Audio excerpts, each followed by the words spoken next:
1952 में Vespa scooter मौजूद थे, लेकिन उनकी बिक्री सबसे निचले स्तर पर अटकी हुई थी और बाजार में अपने प्रतिद्वंद्वी ब्रांड लैम्ब्रेटा के साथ प्रतिस्पर्धा करने के लिए संघर्ष कर रहे थे।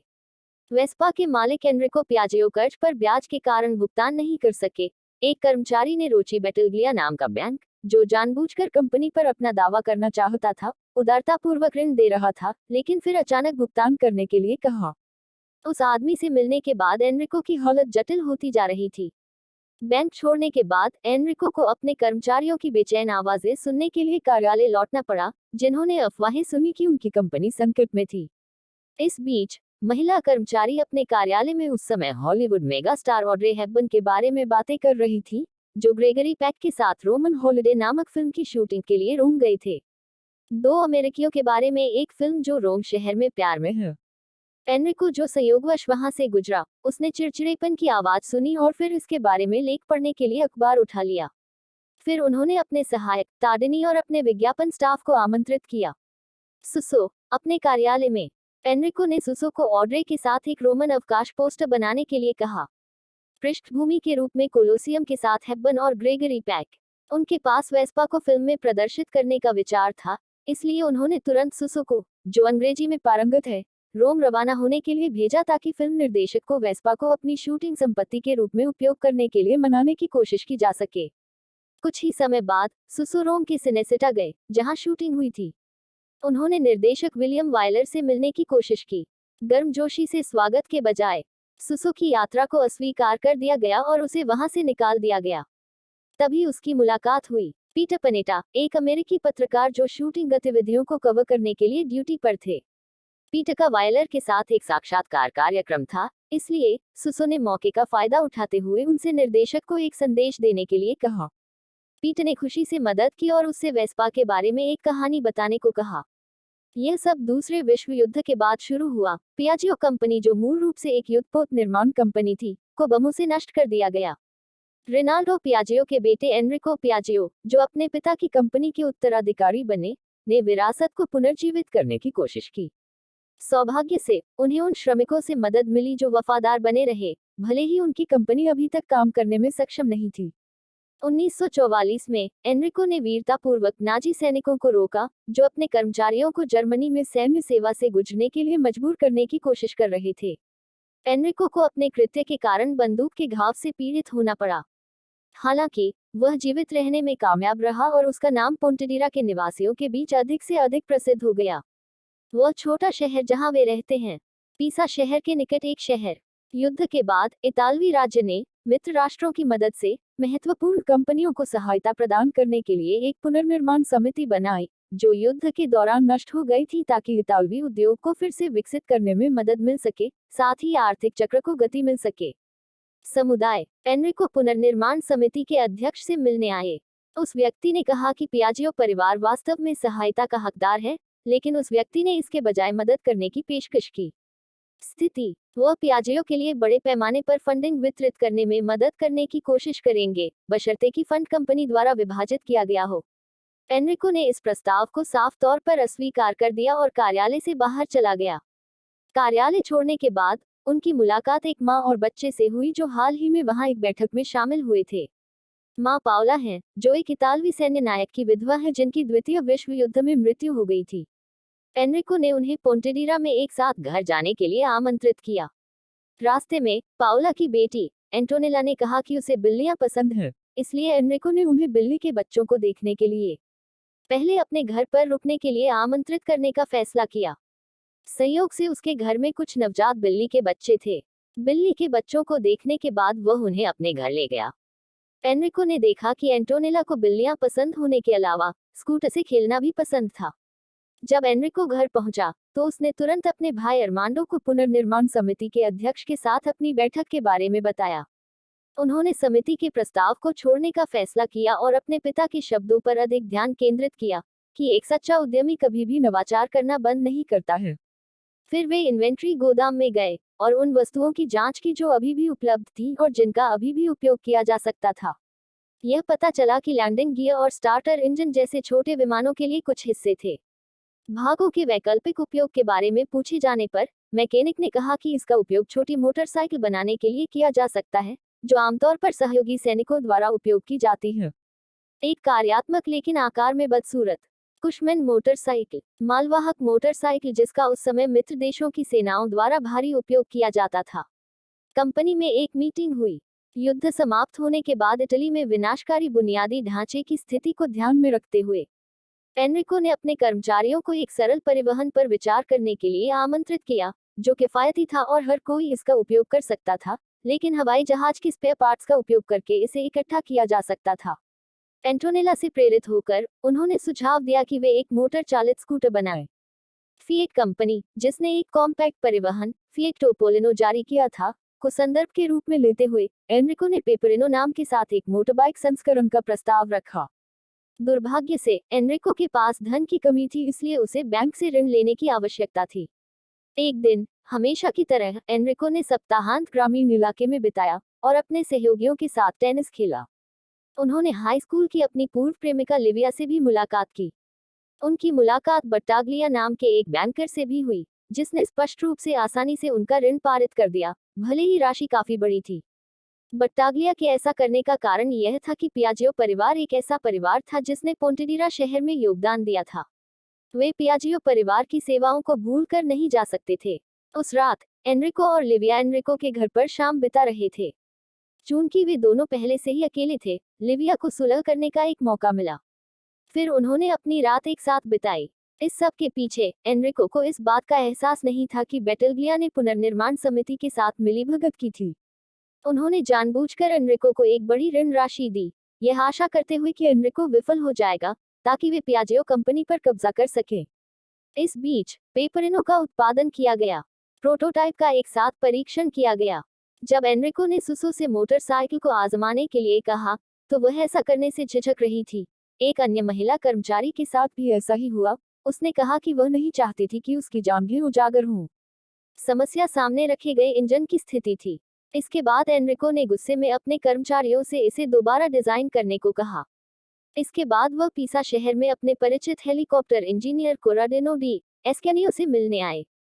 जैसे ही वह पहुंचे, कोराडिनो ने तुरंत अपना कुछ नया काम दिखाया। इसके बाद एनरिको ने उसे पेपरिनो की तस्वीर दिखाई जिसे वह बनाना चाहता था। तस्वीर देखकर कोराडिनो ने मदद करने से इनकार कर दिया। कारण यह था कि वह मोटरसाइकिल के लिए मशीन नहीं बनाना चाहता था। हालांकि क्योंकि उसे एनरिको द्वारा मजबूर किया गया था, आखिरकार कोराडिनो इसके बारे में बात करने को तैयार था। एनरिको ने प्रोटोटाइप के संबंध में अपने सामने आ रही समस्या को व्यक्त किया, यह कहते हुए कि इंजन की स्थिति ने स्टीयरिंग स्थिति को कम आरामदायक बना दिया है। वह एक स्कूटर बनाना चाहता था। स्कूटर शब्द सुनकर कोराडिनो अंततः एक डिजाइन के साथ सामने आए, जिस पर पहले ब्रांड इनोसेंटी के मालिक फर्डिनेंडो इनोसेंटी के साथ चर्चा की गई थी, जो बाद में वेस्पा अर्थात लैम्ब्रेटा का प्रतिस्पर्धी बन गया, जिस पर उनका प्रोजेक्ट काम नहीं कर सका। उनके डिजाइन में स्कूटर के इंजन को साइड में रखा गया था और बॉडी के विस्तार के रूप में एक कवर दिया गया था, ताकि टपकते तेल से स्कूटर गंदा न दिखे। एनरिको को तुरंत डिजाइन पसंद आया। कोराडिनो ने प्रोटोटाइप के समग्र डिजाइन को पूरा करने के लिए समय मांगा। दुर्भाग्य से, इससे पहले कि एनरिको अपना प्रोटोटाइप जारी रख पाता, बट्टाग्लिया ने आकर उससे अपने ऋण की किस्त चुकाने को कहा। एनरिको को अपना कर्ज चुकाने के लिए अपनी महंगी पेंटिंग्स का एक संग्रह बेचने के लिए मजबूर होना पड़ा। एक दिन कोराडिनो ने स्कूटर का डिजाइन पूरा कर लिया। वह अपने द्वारा डिजाइन किए गए प्रोटोटाइप का निर्माण करने के लिए तुरंत पोंटेडीरा पहुंचे। स्कूटर को कोई शिकायत नहीं मिली। एनरिको ने तुरंत सड़क पर टेस्ट ड्राइव की। वह पाओला के घर गया और उसे आने के लिए कहा स्कूटर का परीक्षण करने के लिए उसके साथ। उन्हें पहली बार इसकी सवारी करने का अवसर दिया गया। एनरिको को लगा कि इंजन में मधुमक्खी की आवाज के समान सीटी जैसी आवाज की अनुभूति होती है, इसलिए स्कूटर के नाम के रूप में वेस्पा शब्द आया, जिसका इतालवी में अर्थ ततया होता है। रोमांटिक माहौल उन्हें एक दृश्य तक ले गया जहां एनरिको ने पाओला को चूमा। उसे यह पसंद नहीं आया और उसने उसे छोड़ने का फैसला कर लिया। वेस्पा ने अपना बड़े पैमाने पर उत्पादन शुरू किया। एनरिको की पाओला से निकटता सुनकर लिविया को उससे ईर्ष्या होने लगी। उसने जानबूझकर बहकाया एनरिको, लेकिन वह बुरी तरह विफल रही, क्योंकि एनरिको को पाओला से प्यार हो गया था। 2 महीने बीत गए लेकिन उनमें से कोई भी स्कूटर नहीं बिक रहा था, और क्योंकि एनरिको अपने कर्मचारियों को वेतन नहीं दे सका, अंततः कंपनी पर श्रमिकों का कब्जा हो गया। कुछ प्रोटेस्टेंट, यहाँ तक कि मेजर भी उनके घर पर विरोध करने आए। उन सभी ने एनरिको को सभी ऋणों और घाटे को कवर करने के लिए अपनी कंपनी को पुनर्निर्माण समिति को सौंपने के लिए मजबूर किया, लेकिन एनरिको अपने रुख पर कायम रहा। वह अपने पिता द्वारा छोड़ी गई विरासत को ऐसे ही जाने नहीं देना चाहता था। उन्होंने कर्मचारियों से मार्केटिंग के मामले में और अधिक रचनात्मक होने का भी आग्रह किया। बाकी पैसे उसके पास बचे थे, पूरा खर्च विज्ञापन पर किया गया। बैटलग्लिया और समिति के लोग अधिक से अधिक हताश हो रहे थे, क्योंकि एनरिको अविश्वसनीय रूप से जिद्दी था। लिविया को उनकी गंदी योजना के बारे में पता चला। उसने एनरिको द्वारा उसे छोड़ दिए जाने के बाद इसमें शामिल होने का फैसला किया। कई हफ्तों तक श्रमिकों के कब्जे में रहने के बाद एक दिन कंपनी में बिजली और टेलीफोन नेटवर्क काट दिया गया। यह बैटलग्लिया ही था जिसने अपने प्रभाव का उपयोग करके ऐसा किया। यह सब करने के बाद उन्होंने समस्या के बारे में परवाह करने का दिखावा किया और अदालत में इसकी देखभाल करने की जहमत उठाने के बजाय एनरिको को अपनी कंपनी सौंपने का विकल्प दिया। लेकिन एनरिको अभी भी अपने रुख पर कायम था। उसने विकल्प से इनकार कर दिया और उसे छोड़ दिया। अंत में एनरिको ने विरोध करने वाले कर्मचारियों के लिए बर्खास्तगी के कागजात तैयार किए। हालांकि क्योंकि वह अपने फैसले को लेकर असमंजस में था, इसलिए वह अपनी समस्या साझा करने के लिए पाउला के घर आया। एनरिको ने अपनी सारी समस्याएं बताई, कहा कि वह गलत निर्णय नहीं लेना चाहते। पाउला एनरिको के फैसले का अपमान नहीं करना चाहता था और इसके बजाय उसने उसे अपने सपने पर विश्वास करने के लिए कहा। दूसरों को अपने सपने पर विश्वास करने के लिए मनाने से पहले वो पल उनके रिश्ते को और भी करीब ले आया। अगले दिन एनरिको उन प्रदर्शनकारियों के सामने आया जिन्होंने उसकी कंपनी पर कब्जा कर लिया था। उसने अपने सचिव द्वारा बनाए गए सभी बर्खास्तगी पत्रों को बाहर निकाला और उनके सामने ही जला दिया। एनरिको ने 2 साल पहले के उस पल को याद किया जब उन्होंने अपनी कंपनी पर हमला करने वाले जर्मन सैनिकों को रोका था और कर्मचारियों से भी ऐसा ही करने को कहा था, क्योंकि उन्हें यकीन था कि वेस्पा एक दिन आसमान छू लेगी। उन्होंने उपभोक्ताओं के लिए किस्त पद्धति लागू करने का एक तरीका तैयार किया ताकि वे पर्याप्त बचत होने तक इंतजार किए बिना तुरंत अपने उत्पादों का आनंद ले सकें। एनरिको ने कर्मचारियों से अधिक धैर्य रखने को कहा। अपने भाषण की बदौलत वह अपने कर्मचारियों को समझाने में सफल रहे। यह जानकर कि पियाजेओ ने उनकी आंतरिक समस्या का समाधान कर दिया है, बटाग्लिया अभिभूत हो गया। तभी लिविया ने अपना एक्शन दिखाया। उस दोपहर वह दान देने के बहाने रेड क्रॉस मुख्यालय में आई जहां पाउला काम करती थी। वह पाउला के पास पहुंची और उनकी बातचीत के बीच में एनरिको के नाम का उल्लेख किया। लिविया ने कहा कि एनरिको प्लेबॉय था और वह उसकी पूर्व थी। अप्रत्याशित रूप से एनरिको वैसा नहीं था जैसा लिविया ने उसे बताया था, क्योंकि उसने अपनी ईमानदारी दिखाई थी जब उसने उसके सामने प्रस्ताव रखा और उन्होंने जल्द ही शादी कर ली। 1952 में सिनेसिटा में वापस जब सुसो ने पीटर को वेस्पा की कहानी सुनाई। कहानी सुनकर पीटर बहुत प्रभावित हुए। उन्होंने फिल्म निर्देशक वायलर से मिलने के लिए सुसो को अपने साथ ले जाने का फैसला किया, लेकिन निर्देशक से मिलने से पहले उनकी मुलाकात एक सहयोगी सैनिक से हुई जो उत्पादन के लिए सलाहकार बनने के लिए वहां आया था। फिल्म का उन्होंने तब तक कई चीजों के बारे में बात की जब तक यह पता नहीं चला कि पीटर एक बार एक सहयोगी पायलट था जो इटली में युद्ध में गया था और अपनी सेवा के दौरान कई लोगों की जान ले ली थी। सुसो, जिसके माता पिता की इस घटना के कारण मृत्यु हो गई, तुरंत चिढ़ गई। वह तुरंत अपनी नौकरी छोड़कर वहां से चली गई। सुसो पोंटेडिरा स्थित कार्यालय लौट आए और विलियम वायलर से न मिल पाने के लिए एनरिको से माफी मांगी। सौभाग्य से एनरिको इसके बारे में नाराज नहीं हुआ। इसके तुरंत बाद पीटर, जो अभी भी वेस्पा की कहानी में दिलचस्पी ले रहा था, खुद एनरिको से मिलने के लिए कार्यालय आया।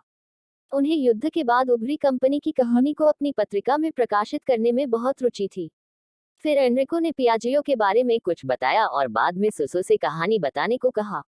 दुर्भाग्य से सिनेसिटा में घटना घटने के बाद वह ऐसा नहीं कर सकी और उसने जाने के लिए कहा क्योंकि वह पीटर को बर्दाश्त नहीं कर सकती थी।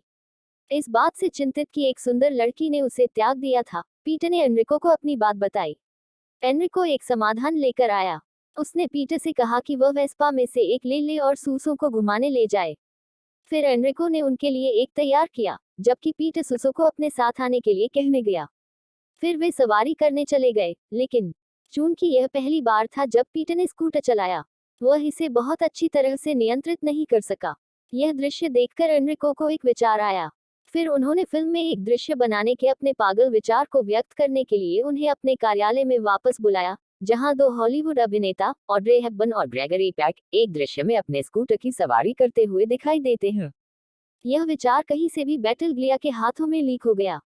फिर उन्होंने अगले दिन पीटर से मिलने के लिए कहा और वेस्पा के बारे में लेख के प्रकाशन को रोमन हॉलिडे शूट खत्म होने तक स्थगित करने के लिए कहा। वह नहीं चाहते थे कि उत्पाद को बूस्टर एक्सपोजर मिलने के बाद वेस्पा आसमान छुए क्योंकि यह उनके लिए हानिकारक होगा। पीटर को बड़ी रकम की पेशकश की गई थी लेकिन सौभाग्य से उन्होंने इस प्रस्ताव को अस्वीकार कर दिया। यहाँ तक कि उन्होंने एनरिको के सामने चेक भी फाड़ दिया। वह सुसो पर मुग्ध था और उसे निराश नहीं करना चाहता था। यह सोचकर कि बैटलग्लिया को गोपनीय जानकारी क्यों लीक हुई, एनरिको ने सुसो और पीटर की मदद से गद्दार को खोजने के लिए एक जांच की, यह जानते हुए कि बैटलग्लिया के पास कंपनी के अंदर से कोई मुखबिर होना चाहिए। उन्हें अपने एक स्टाफ पर शक हुआ और उन्होंने उसे तुरंत नौकरी से निकाल दिया। इस बीच लिविया ने जानबूझकर सुसो का सामान एनरिको की कार के अंदर डालकर एनरिको की बदनामी की, जिसके कारण बाद में उसके और पाउला के बीच झगड़ा हुआ। एक दिन कोराडिनो एनरिको के कार्यालय में आया और उसने फोन पर किसी को एनरिको की पारिवारिक स्थिति के बारे में बताते हुए पकड़ लिया। वह व्यक्ति एनरिको का सचिव टेरलेजी निकला, एक वरिष्ठ कर्मचारी जो बैंक के लिए मुखबिर था। आखिरकार आंतरिक मामलों का समाधान हो सका। इसके बाद एनरिको ने उस कर्मचारी को दोबारा नौकरी पर रख लिया जो झूठे आरोप का शिकार हुआ था। उस समय परिवारों के लिए एक आदर्श परिवहन के रूप में वेस्पा के बारे में एक लेख पत्रिका में प्रकाशित हुआ था। विलियम वायलर को अपनी फिल्म में वेस्पा का उपयोग करने की पेशकश करना उनके लिए सबसे उपयुक्त क्षण था। इसके बाद वे निर्देशक से मिलने सिनेसिटा गए। जब वे पहुंचे, एक घोड़ा तैयार गाड़ी को फिल्म के दृश्य में उपयोग करने के लिए तैयार किया गया था। हालांकि पीटर के लेख में इसके बारे में पढ़ने के बाद वायलर ने स्वीकार किया कि उन्हें वेस्पा उत्पाद पसंद आया, फिर भी वे अनिच्छुक थे। वे उस वक्त शूटिंग लोकेशन में दाखिल हुए। विलियम वायलर विभाग की पोशाक की जांच कर रहे थे, जबकि एनरिको ने तुरंत पीटर और सुसो को वेस्पा खोजने और इमारत के सामने तैयार होने का आदेश दिया। एनरिको, जिनके पास निर्देशक से मिलने का कोई समय नहीं था, उन्होंने शूटिंग दृश्य में प्रवेश करके प्रतिबंध को नजरअंदाज कर दिया और जोर से कहा कि फिल्म की तैयारी में समस्या वेशभूषा में नहीं बल्कि संपत्तियों में थी। फिर उसने वायलर को इमारत के सामने जाने के लिए आमंत्रित किया और पीटर को अपने वेस्पा की सवारी शुरू करने का संकेत दिया। वे घोड़ागाड़ी पर सवार होकर नहीं बल्कि वेस्पा पर सवार होकर इतालवी शैली के स्ट्रीट रोमांस की तस्वीर पेश करते हुए वायलर के सामने से गुजरे। रोमन अवकाश की शूटिंग अंततः समाप्त हो गई और वेस्पा कई पत्रिकाओं में फिल्म का पोस्टर बन गया। फिल्म के दृश्य में वेस्पा को दो मुख्य अभिनेताओं द्वारा संचालित किया गया था, जैसा कि एनरिको ने सपना देखा था। फिल्म का उपयोग करते हुए विज्ञापन बहुत प्रभावी था, क्योंकि फिल्म की रिलीज के बाद वेस्पा की कुछ ही समय में 1 लाख से अधिक इकाइयां बिक गईं और पूरे यूरोप में वेस्पा प्रेमी समुदायों के उद्भव के लिए एक ट्रिगर बन गया, जो बाद में एक वैश्विक बन गया ब्रांड।